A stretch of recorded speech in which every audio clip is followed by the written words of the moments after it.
What's up everyone, good evening, this is Rod. And this is Rona. And you are watching BXD Talks. Guys, attending our seminars. Good evening, we are here right now with Coach Randell. Okay, so this is your host Rod and... Rona. Okay, so guys, we just have a few questions that we prepared for Coach Randell. So some of them will be about personal finance as well as about life. Okay. Right. So first off, I'd like to tie this in with the talk that we just had today. So for content creators specifically. Okay. So as you know, the mission of BXD is to post content out there that's going to change lives, right? So is there any specific advice that you want to give us so that we can actually create that kind of impact and really change lives, using the content that we post on the website? I think number one, you need to be cognizant and aware of what's going on outside there. I think it's important for you guys to find out what they need, what they're lacking, and also at the same time looking at what's out there and see where you can find a difference. When you can stand out. So it's important you do enough understanding, due diligence, and study and observation, so that you can be of better value and better service for them.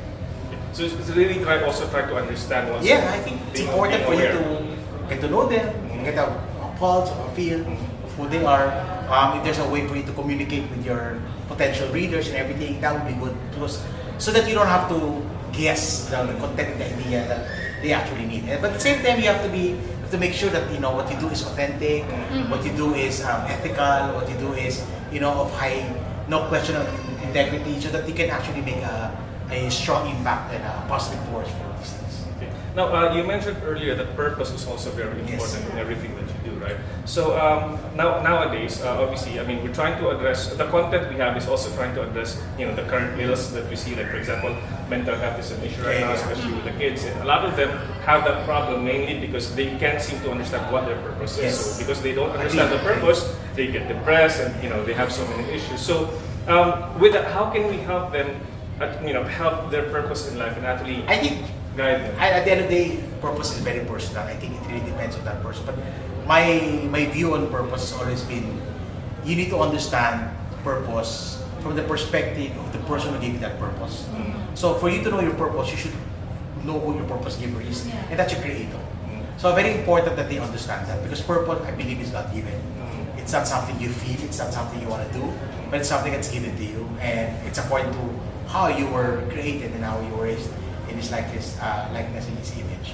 And it's very important. And then, but just to be practical, I think you have to go through a season where you have to find, check.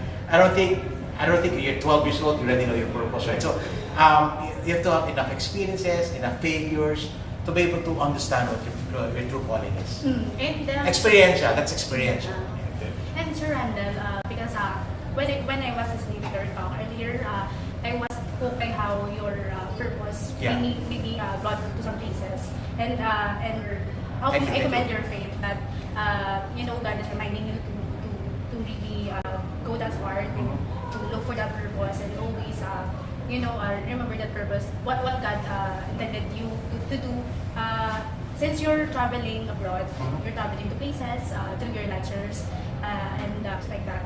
Are you intentionally also sharing the gospel to your I'm intentional in making people understand that there's a Lord, that He's in control of our lives, and at the same time, I think I'm intentional in showing the kind of love that I receive from the Lord. I give it away.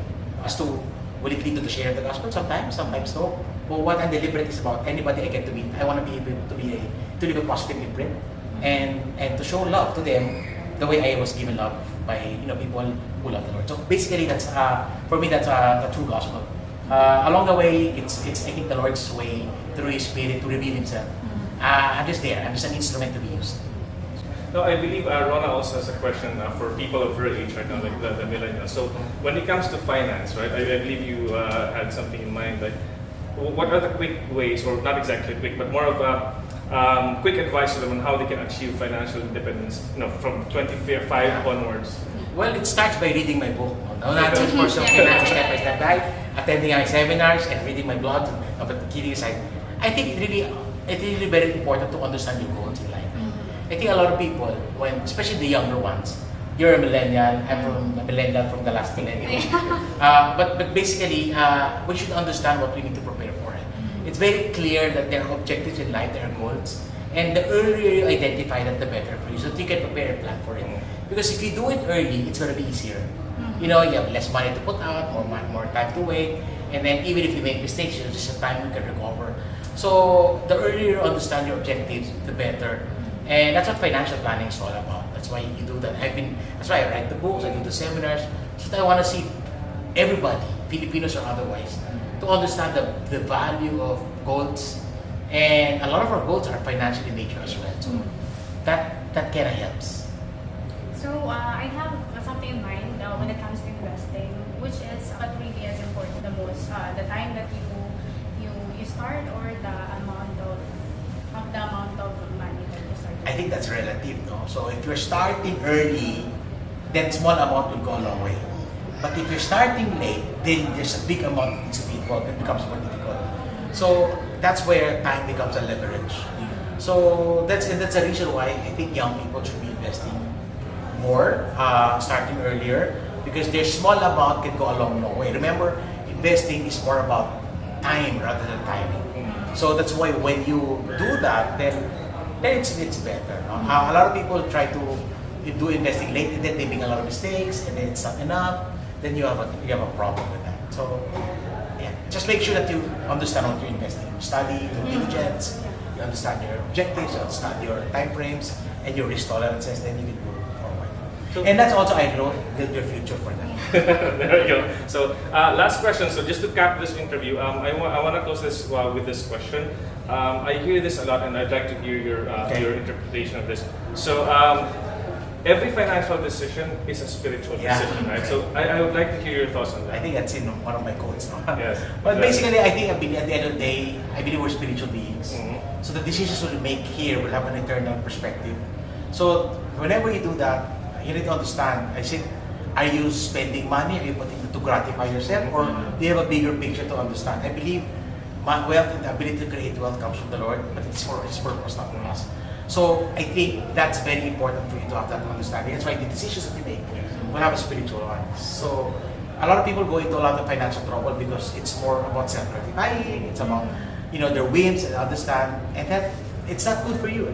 It's not good for you. I think God is a giving God. He wants you to experience prosperity even here, but He just wants you to understand that at the end of the day, the source is for Him, and everything else goes through Him, for His glory. Thank you so much. I believe you still have a talk until Yes, I have a talk on Friday. It's called Building Your Future.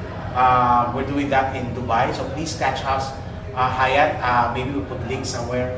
And also, I have my books, and I just invite people to follow me and my Twitter, Facebook, Instagram, and now I have an active YouTube. Used to be inactive, so I think just put Randell Tiongson, everything will come up there, and they can actually message me. I can actually answer. And then if you're from the Middle East, we have a Money Talks UAE Facebook group. I believe there was also the Money Talks, the Viber group. It's not as active as Viber, went way up. Okay. But I do have it's really purely finance, and it's for everybody. It's called the No Nonsense Personal Finance Facebook group also.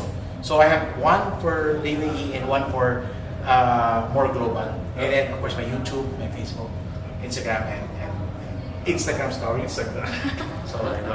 So there you go, guys. If you want to know more about financial, personal finance, and then life coach, life hacks as well from Randell Tiongson, please follow his social media accounts, and you'll find a lot of very useful information. Also, I forgot I have a website. Yes. www.randelltiongson.com. Yes. So his blogs are there, and you can also buy some of his books online. Alright, so tune in for our next episodes. Randell, thank you so much. Thank you so Pleasure much. to have you. Thank you, ma'am. Thank you. Thank you so much. Like and follow BXD on their Facebook account and follow their website.